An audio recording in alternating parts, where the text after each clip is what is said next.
খুব বড় নিউজ ক্রিপ্টোকারেন্সির জন্য, এবং ক্রিপ্টোকারেন্সির জন্য সব থেকে যদি ভালো কাজ বলেন তাহলে ডোনাল্ড ট্রাম্প এই কাজটাই করেছে, যে ক্রিপ্টো ক্লিয়ারিটি অ্যাক্ট আর কিছুক্ষণের মধ্যে পাস হতে যাচ্ছে। একটা সময় ছিল যেখানে ক্রিপ্টো নিয়ে আমরা কোনো কিছু বুঝতে পারতাম না, এবং আমরা তো বুঝতে পারতামই না। বড় বড় ফান্ড হাউস বলুন, ব্যাংক বলুন, সবাই ক্রিপ্টোর এগেনস্টে ছিল। তার কারণটা একটাই, যে তারা বুঝতে পারতো না যে ক্রিপ্টোকে আদৌ রেগুলেট নাকি রেগুলেট না। যদি রেগুলেট হয় কোন ডিপার্টমেন্টে, এসএসসি রেগুলেট করছে না এফটিসি রেগুলেট করছে, মানে এরকম টাইপের নানা রকম প্রবলেম দেখা দিয়েছে একটা সময়।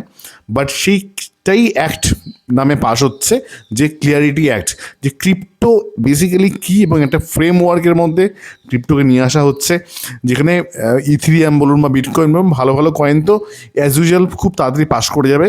বাট কিছু কিছু মিম কয়েন আছে বা কিছু নন ফান্ডামেন্টাল কয়েন আছে, তারা কতটা পাস করতে পারবে আমার সেটা জানা নেই। বাট এটা ক্রিপ্টোর জন্য খুব ভালো জিনিস যে ক্রিপ্টোর ক্লিয়ারিটি অ্যাক্ট পাস হচ্ছে, এবং ক্রিপ্টো একটা নির্দিষ্ট ফ্রেমওয়ার্কের মধ্যে আসতে রয়েছে। এবং যারা ক্রিপ্টো নিয়ে আমরা কাজ করছি লাস্ট 10 বছরের ওপর হয়ে গেছে, তো তাদের কাছে এটা অনেক বড় জিনিস। আমরা মানুষের কাছে গিয়ে বলতে পারবো যে ক্রিপ্টো এই ফ্রেমওয়ার্কের আন্ডারে আসছে।